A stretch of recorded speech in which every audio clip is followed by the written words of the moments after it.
En 1986, le célèbre fabricant de mouchoirs en papier Kleenex sort au Japon une publicité un petit peu particulière.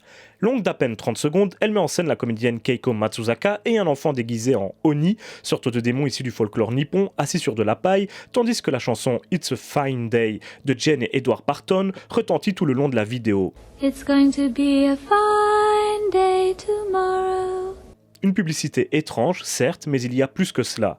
Lors de sa diffusion à l'époque, de nombreux téléspectateurs s'étaient plaints de trouver la vidéo perturbante, voire angoissante, et un grand nombre de rumeurs se mirent à circuler sur elle. Certains prétendirent que l'actrice avait accouché peu après d'un enfant démoniaque, ou que des membres de l'équipe de tournage étaient morts durant sa production. Il paraîtrait également qu'à minuit, la vidéo change pour être lue à l'envers et que l'enfant démon change de couleur de peau pour devenir bleu. Alors imaginez l'état de certaines personnes lorsqu'en 2006, cette publicité réapparut sur YouTube, ravivant ainsi les souvenirs effrayants qu'elle avait d'ores et déjà suscités auparavant. Cette fois, il paraîtrait même qu'elle fait planter le lecteur de YouTube lorsqu'elle est lue à minuit et qu'elle vous maudit instantanément, vous faisant sombrer dans la folie ou pire, vous pousser au suicide. À vous de voir si vous oserez la regarder en entier. Et si cette légende urbaine vous rappelle quelque chose, ce n'est peut-être pas pour rien. Nous allons parler dans cette vidéo d'un film issu d'une saga qui raconte une histoire similaire. Bonsoir, amis de l'horreur, et bienvenue dans cette nouvelle critique glauque.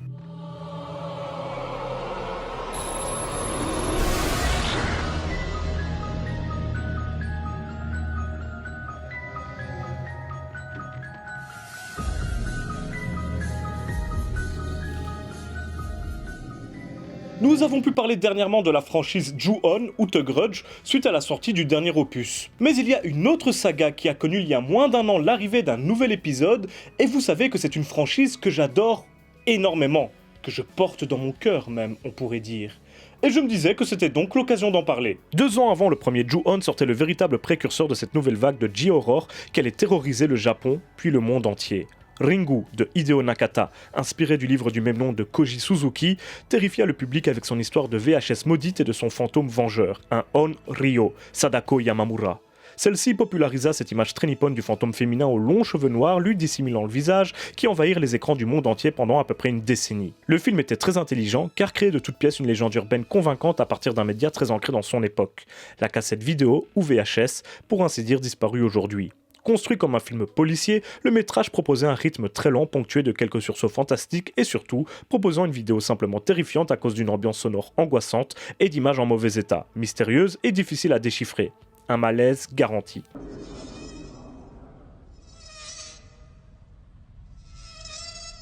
Mais évidemment, nous ne pouvons pas parler de la franchise Ring sans évoquer Sadako Yamamura, un fantôme terrifiant, aux ongles arrachés et aux longs cheveux noirs qui la déshumanisent en cachant totalement son visage. Mais surtout à la scène désormais culte où on peut la voir sortir d'un poste de télévision pour atterrir dans notre réalité. Pour l'époque, c'était vraiment très fort, et ça en a terrorisé plus d'un, à tel point que toute une saga cinématographique s'est construite autour d'elle, au-delà du fait qu'elle a en plus inspiré un tout nouveau courant du cinéma d'horreur, la J-Horror. Tout d'abord, le film eut 2 suites directes. Le chaotique Ringu 2, sorti un an plus tard et réalisé par Hideo Nakata lui-même, puis un prequel, Ring Zero Birthday, sorti en 2000 et réalisé par Norio Tsuruda. Mais devant un tel potentiel horrifique et un tel succès, les Américains décidèrent de s'approprier une part du gâteau et créèrent leur version de Ring avec le remake de Ring de Gore Verbinski sorti en 2002. Cette fois, Sadako est remplacé par Samara, mais le principe reste à peu près le même et le film fonctionna si bien qu'il connut lui-même de suite, de Ring 2 en 2005 qui voit le maître Nakata s'offrir un film américain et le très mauvais Rings, sorti en 2017 et réalisé par Javier Gutierrez. Mais pensez-vous que les Japonais en resteraient là avec leur bébé ? Bien entendu, non. Outre une série télé de 2 saisons respectivement intitulée Ring The Final Chapter et Raisin sorti en 1999, plusieurs autres films de plus en plus délirants mirent en scène cette chère Sadako. Déjà, le film Raisin de George Lida, suite initiale du premier opus, d'ailleurs sorti également en 98 et qui se basait sur la suite du livre Ring de Suzuki, Spiral. Il ne fonctionna pas et les producteurs abandonnèrent cette voie. Mais ensuite Sadako 3D sorti en 2012 et Sadako 3D 2 sorti en 2014, tous deux de Tsutomu Hanabusa, partirent dans une nouvelle direction quelque peu spéciale. Ils méritent leur propre vidéo. Enfin, après un faux trailer initialement prévu pour n'être qu'un poisson d'avril, Sadako vs Kayako, un crossover avec la Lady de la saga The Grudge, vit le jour en 2016 et fut réalisé par Koji Shiraishi, un habitué de la J-Horror. Aujourd'hui, tout le monde connaît le personnage de Sadako Yamamura, même sans forcément connaître son nom. Et vous savez que je l'apprécie tout particulièrement. Bah oui, c'est ma petite princesse.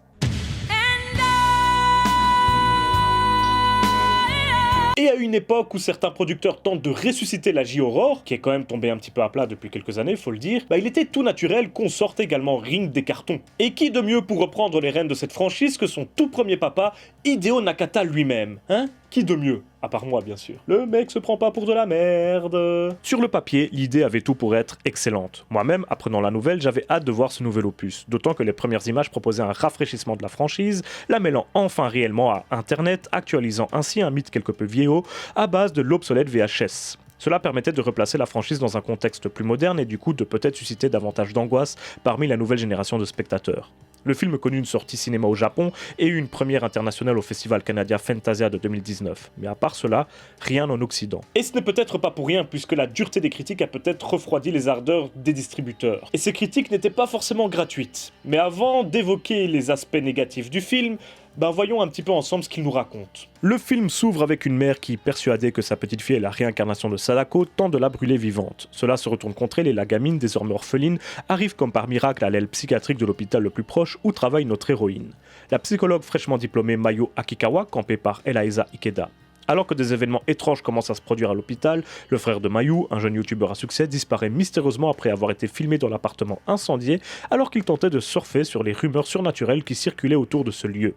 Mayu va alors commencer à enquêter pour tenter de le retrouver et comprendre le lien entre sa disparition et l'étrange petite fille. La première chose à dire, c'est que le succès du premier Ring n'est pas uniquement dû à la très bonne réalisation de Nakata, mais également et peut-être surtout au scénario du génial Hiroshi Takahashi, un spécialiste de la J-Horror et qui aida grandement le réalisateur à la conception de Sadako.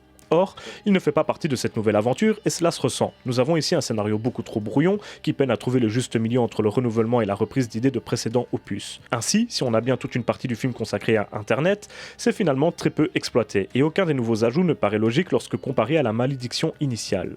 Sadako elle-même apparaît désormais plus ou moins au gré de ses envies, sans que l'on comprenne réellement comment ses pouvoirs fonctionnent alors que c'était très clair à l'origine. On sent que les producteurs voulaient un nouveau Ringu, mais qu'ils n'avaient pas forcément d'idée de départ à proposer, et cela nous donne un scénario brodé autour du vide, dont les seules forces sont en fait les clichés du genre, l'aura de Sadako, ses apparitions intempestives dans des coins de l'écran, quelques plans composés autour de ses cheveux, etc.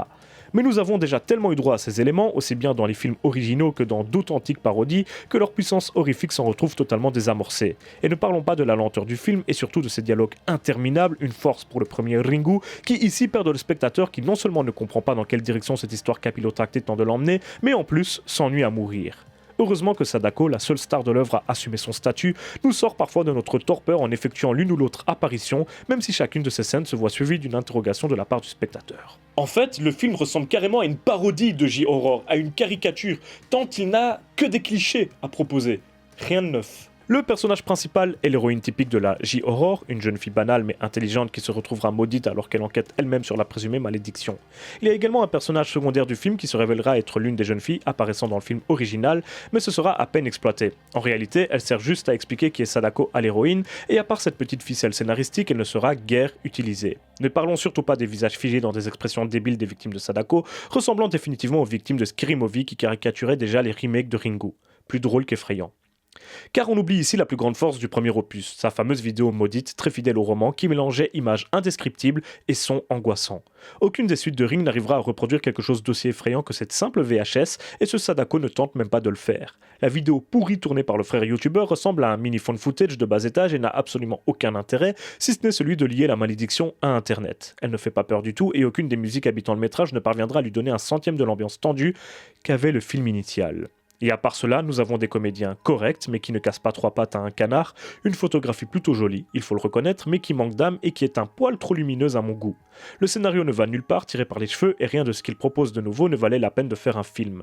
Quant à les mythologies de Sadako, elles se retrouvent étoffées de quelques nouveaux éléments, mais ceux-ci sont souvent incohérents avec ce que les films d'avant nous proposaient, ou au mieux n'apportent rien de particulier. Et puis le film n'a pour ainsi dire aucun sous-texte, message, aucune métaphore, aucun discours. Finalement, c'est un petit peu comme une coquille vide, et pas une très jolie coquille en plus. Par exemple, Ringu, lui, proposait énormément de sous-textes. Dans sa scène la plus culte, Sadako sort d'un puits pour ensuite sortir d'un écran de télévision. Il est assez évident que cette scène décrit le passage de la figure du fantôme de la tradition à la modernité, du sous-genre classique du Kaidan Eiga tiré du théâtre à la J-Horror que nous connaissons aujourd'hui. Sadako version 2019 manque finalement de discours et d'une réelle motivation pour faire son retour sur grand écran. À part proposer un énième épisode de la franchise Ring, rien ne justifiait ce nouveau film, et on regrettera que la modernisation de ce mythe n'ait pas été fait de façon plus réfléchie, car cela aurait vraiment pu donner quelque chose de bien. Mais ça n'est pas le cas finalement, loin s'en faut. Et voilà, c'est la fin de cette critique glauque que je voulais absolument faire, même si ça me fait un petit peu du mal de tirer sur cette franchise, parce que j'ai toujours aimé les films Ring, même quand c'était des films vraiment douteux en termes de qualité, comme les Sadako 3D ou Sadako versus Kayako. J'ai toujours trouvé quelque chose qui répondait à mes attentes finalement. Et dans ce film-là, je l'ai pas trouvé, puisque même les scènes horrifiques toutes seules ne justifiaient pas ce nouvel épisode, puisqu'elles sont ratées également. On n'a même pas notre petite dose de suspense, d'angoisse, on n'a même pas une nouvelle entrée au bestiaire dans la mythologie de Sadako, puisque les rares éléments qui sont apportés en contredisent d'autres qu'on nous avait déjà évoqués, ou alors n'apportent vraiment rien de nouveau. Du coup, c'est avec beaucoup de tristesse que je tire sur cette ambulance, que l'on peut nommer Sadako 2019. En espérant que ce ne sera pas le dernier film de la franchise, puisque autant j'ai trouvé celui-ci inutile, autant j'aimerais qu'on clôture cette franchise avec un dernier bon film, chose qu'on n'a plus depuis le tout premier Ring, voire Ring 0, qui était encore plutôt pas mal. J'espère que vous aurez tout de même apprécié cette vidéo qui sentait à nouveau un petit peu le sel. Promis, pour les prochaines critiques, on va se tourner vers des films d'un peu meilleure qualité quand même, et il y en a beaucoup. Si vous avez aimé, comme d'habitude, le petit pouce bleu, le petit commentaire, le petit abonnement, ça fait toujours plaisir. N'hésitez pas non plus à partager la vidéo sur les réseaux sociaux ou à visiter ma page Utip Tipeee si vous avez envie de contribuer à la chaîne. Waouh! Je suis vraiment fort comme youtubeur. Bref, on se retrouve très bientôt pour une prochaine vidéo. Merci à tous d'avoir regardé cette critique, mais surtout n'oubliez pas, si vous avez peur, c'est que vous êtes toujours en vie.